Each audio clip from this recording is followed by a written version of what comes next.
Warning against the Magic. That's the warning against Orlando. After playing against a 7-footer, just a couple inches difference gives Shaq a clear look at the basket. Now, a week and a half ago at Madison Square Garden, the Knicks played without Patrick Ewing, who had a knee problem, but they played Golden State and they defeated the Warriors. This a different situation. Warriors do not have a big-time center. The Magic with Shaquille O'Neal presenting a major problem. Let's go back to what I said at the end of regulation time about Scott Skiles. It was at 41 minutes, then it was going to be 46 minutes, and now we're looking at 51 minutes for Scott Skiles on the floor. Minute gone by in the second overtime. Starks, John Starks, on fire now after the bad start, and the game is tied at 92. Starks has 22 on 9 for 25 from the field. That is a leg block, and the Magic will get a new 24. Dale Jarrett has won the Daytona 500 with Dale Earnhardt finishing. Anderson will throw in. It has been a wild one, a low-scoring game throughout. You can look at it two ways: good defense, bad shooting, booing, and was rebounded by Anthony. At one stretch in the fourth quarter, Orlando missed 16 consecutive shots. Neither club shot well in the fourth, although the Knicks came from behind. They were down by as many as 10. Shot clock at 6. And a foul on Tolbert. Foul number 40, Tom Tolbert. If we take a look last time that New York scored, you'll see the defensive man shoot the gap and try to go through while the offensive player winds up pulling up short, shooting the jump shot. The chance you take by trying to go through the screen and shoot the gap, if the offensive player reads it, he's wide open. Starks does a good job. Foul on Tolbert, his 5th. Tony Campbell has come on. He has not been out there for some time. It's Starks. Yes.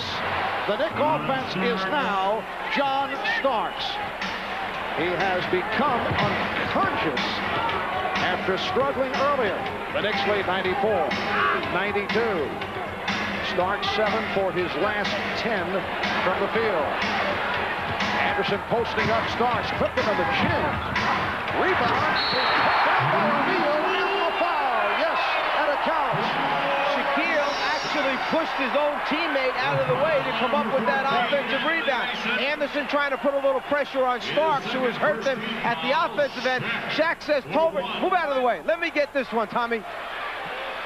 Anthony Mason called for the foul. Here's Shaquille. He's hit his last 3. 3-point play, and the Magic up by 1. You mentioned Starks being the main offensive threat. You also have Tony Campbell out there who can score points. Starks to the reverse. And last touch by Skiles. It will be Nick Ball.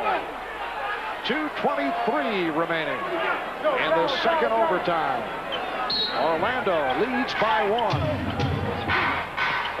Campbell couldn't find anyone and has to call for a timeout, avoiding a 5-second violation. We'll take a break. The Magic 95, the Knicks 94. Why was Mason a little upset at the last play? Why was New York forced to call a timeout? Because Orlando basically zoned this play as Mason set the screen and Starks came off. Mason stepped right into the heart of the defense, and you can see that Mason is wide open calling for the basketball. He doesn't get it, and as he walks off the floor, he is not particularly happy about what took place. He wanted the ball. He knew he had to score.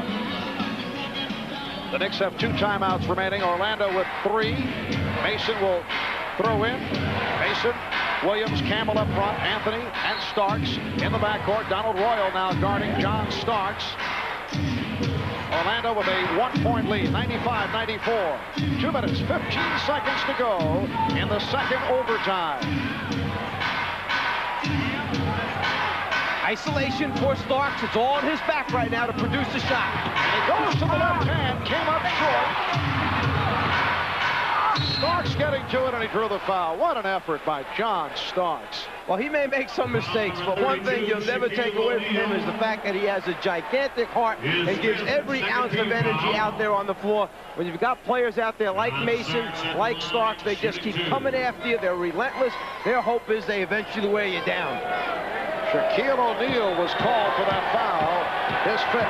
Starks 2 of 3 from the line.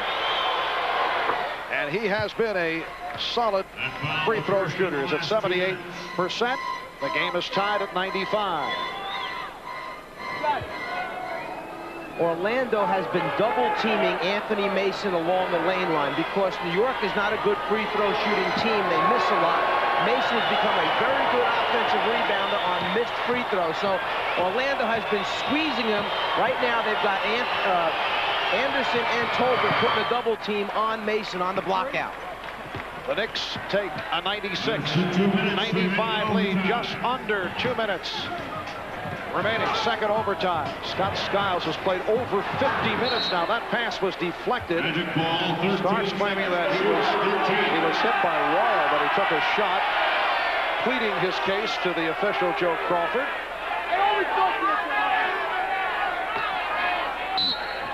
Joe with a snappy one-liner.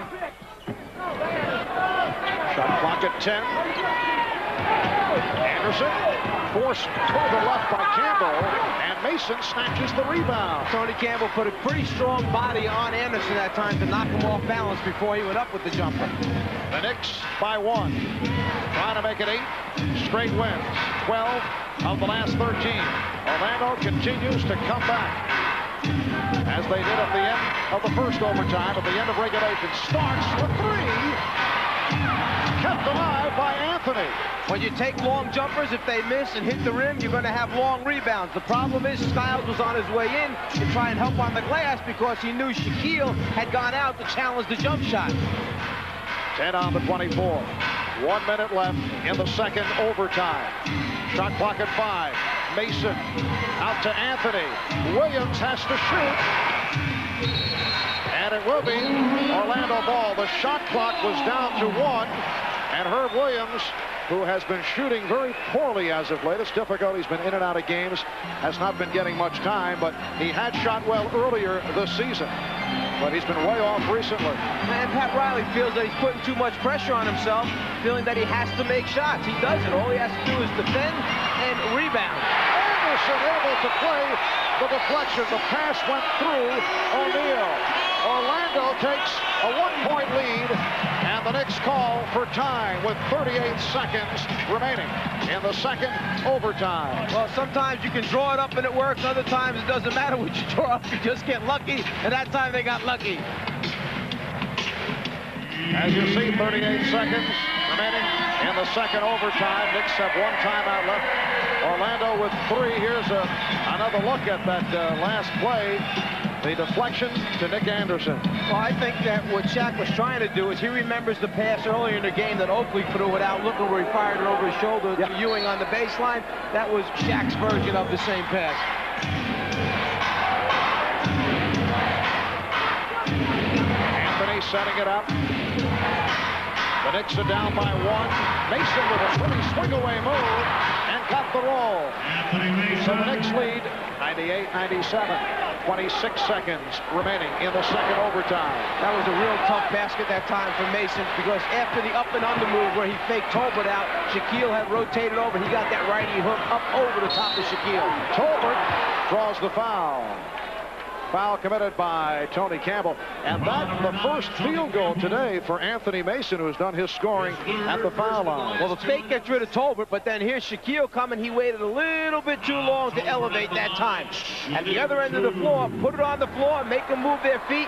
Campbell trying to rotate over, gets in his path, in his way. Tom Tolbert making his first appearance at the line, a 73% free throw shooter. In his 5th season from Arizona. He's played most of the way today. Game is tied at 98. Patrick Ewing standing over to the far side of the Knick bench, waving his towel, was trying to bother Tom Tolbert. The sight job here.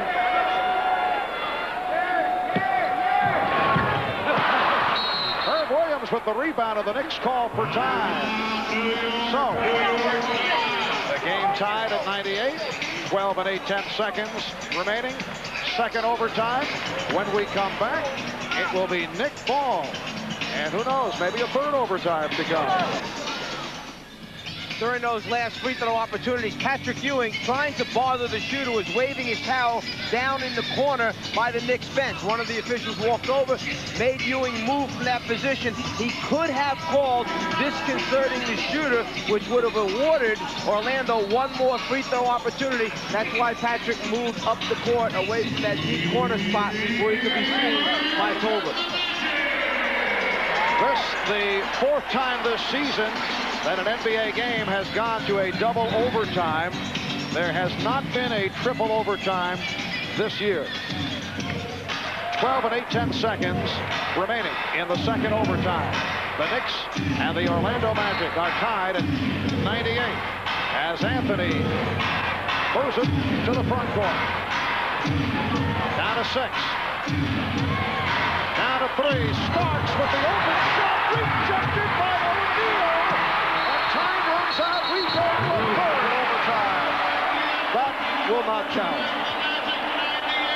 I don't know if I want to be in that spot, knowing I have to shoot it with the Shaq running at me. On to a third overtime right after these words.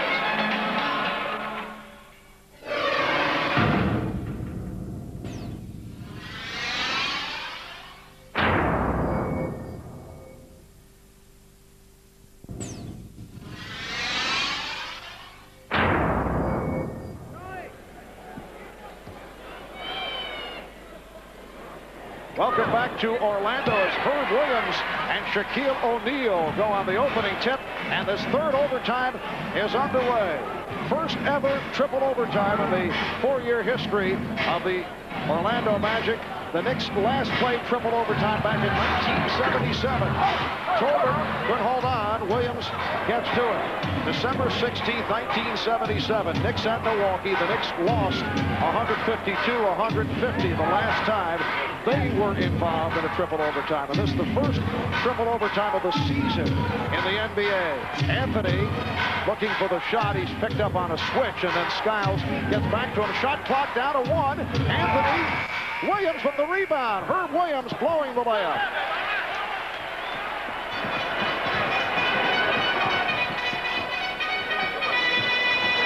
Here's Tolbert. Well, we've had everything now. Offensive foul on 40, Tom Tolbert. Offensive foul on Tolbert. He's fouled out and leaves with a little flare. Just by showing the ball, he gets Herb Williams to come out and challenge him, then the ability to put it on the floor. The problem is, one of those small people keeps stepping up and getting in your way on the way to the basket.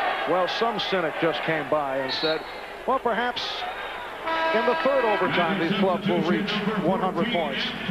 Defense has been prevalent, and you talk about great defensive plays.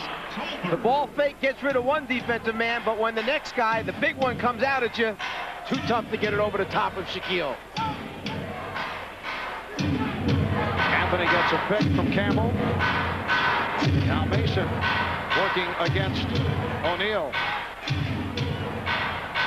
Mason very good off the dribble and is rejected.